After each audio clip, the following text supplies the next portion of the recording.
Hey guys, how are you? Happy New Year! It's so long since I last saw you, even on a video before Christmas, I think. So I hope you are doing really well and staying safe. I'm really missing you and I'm looking forward to when we can have proper assemblies all together again. But until then, you're going to keep getting every now and then one of these little videos from me. Now, you probably know what to expect by now. You know that when you see me or Sue, you're probably going to get a Bible story. And that is exactly what is going to happen today. I've picked one of my most favourite Bible stories for our first one this year. As the story is really super duper famous. It's a story from the Bible, from the part in the Bible where Jesus is there and he's travelling around doing amazing, amazing things. And we're going to hear about one of those amazing things in today's story. Now, I'm going to read it for you in just a moment, but I'm going to encourage you while I read to try and use your imagination. I'm sure you all use your imagination all the time. You are children and young people are naturally super creative and crazy imaginative. So I bet you're going to be absolutely amazing at this. What I'm going to ask you to do is close your eyes and use your imagination to think, if I was there in this story with Jesus and his friends, what sort of things would I be seeing? What sort of things would I be hearing? What sort of things might I be smelling? And what sort of things might I be feeling? What sort of emotions might I be feeling? So we're going to try and imagine what it would be like to be there during this story.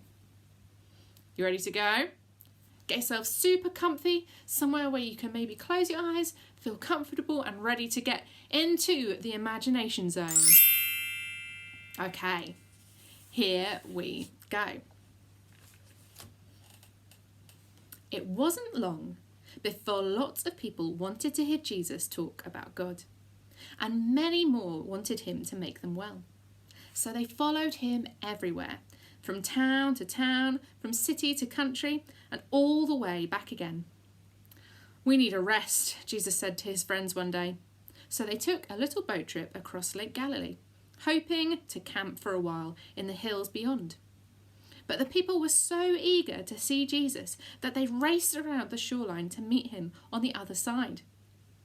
Jesus was tired, but when he turned and saw the people following him up the hill, he stopped. "They're like sheep without a shepherd," he said to his friends. "They need someone to show them the way." So he sat himself down right then and there, and he started to teach. "God loves you," Jesus said. "He knows what's best for you. The most amazing things can happen when you trust him." Jesus said a lot more than that. He taught all day, in fact, and by then the people were hungry. "Philip," Jesus called to one of his friends, "can you go out and buy some food for these people?" Philip just laughed. "There are more than 5,000 of them. It would take 6 months' pay to feed them all."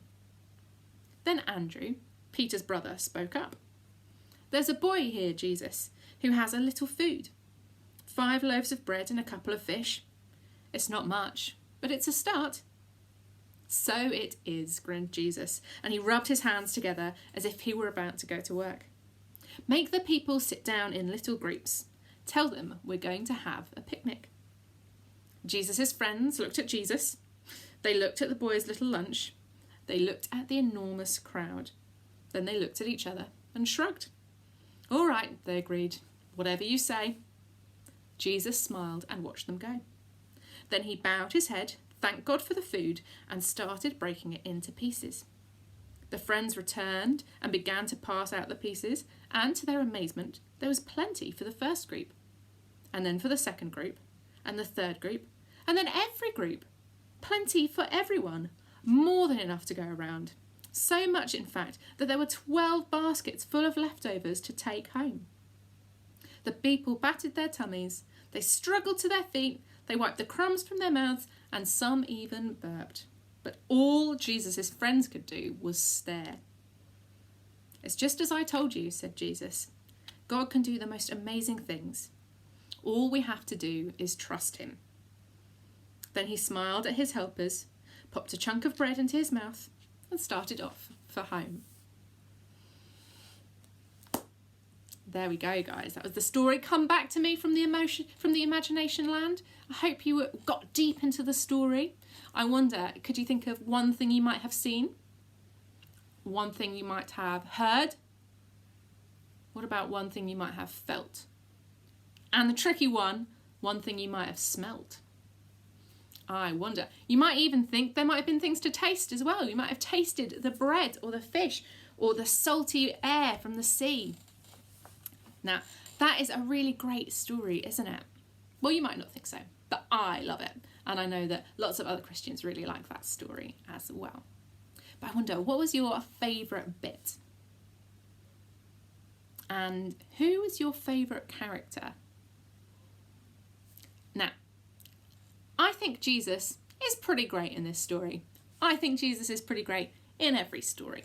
But actually, one of my favourite characters in this story is Andrew. Why is that, I hear you thinking? Which one was Andrew? Well, Andrew is the one of Jesus' friends who comes forward and says, "Look, Jesus, this little boy has brought his packed lunch." And I like Andrew because he isn't scared to share the lunch. You know, if I was Andrew and Jesus had asked me to feed 5,000 people, I might see that little boy's lunch and think, well, that is too small to help. I'm not even going to mention it because it's too small. It's not going to help at all.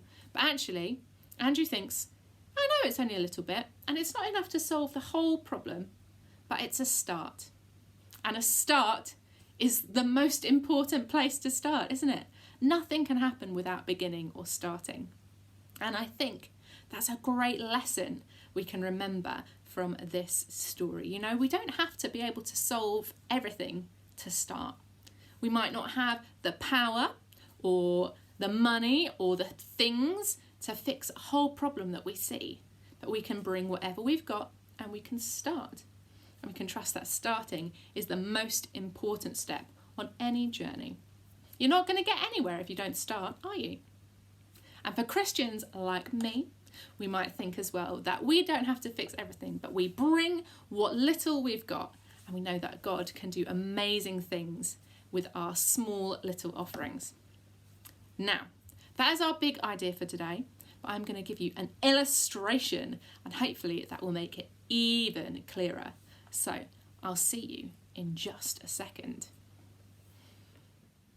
Hey guys, welcome back. You will see that I have developed some props while I was gone, and do you recognise what these are?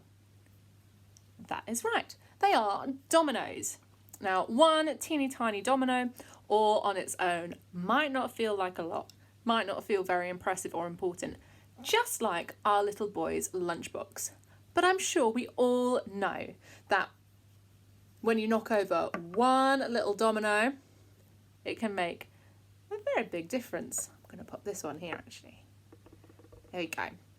Now, one little thing, you know, it might not feel like we've got a lot to offer, but one little thing can make a massive difference. So do not let the fact that what you have seems small make you scared or unwilling or just stop you from starting something. It might be the start of something really amazing. The biggest of journeys starts with one step. The vastest and most powerful of fires starts with one spark. One little thing, like one little boy's lunchbox, can make a very big difference. Just like if I knock over this one little domino. Here we go. Hopefully this will work. Oh, victory! And that was really only a very small domino run. I challenge you this week perhaps to think some more about some small things that you can start a big or good journey with, and maybe the small things you can offer to help things that you think maybe need fixing in the world around you. And I would also challenge you to try and make your own domino run. Now, if you've got some dominoes, you can use dominoes, but you can also use things like books or CDs or DVDs if you have any of those old media in your home. So, get creative. Maybe one evening this week, have a bit of fun making a domino run, and remember that just because you might be small, that does not mean you can't have a massive and amazing impact. I'm going to pray, and then I'm going to release you into your week. Okay.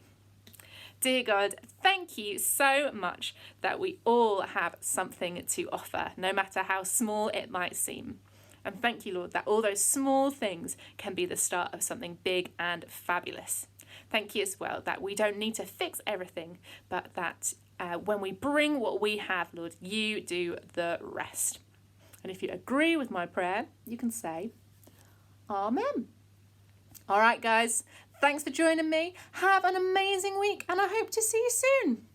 Bye.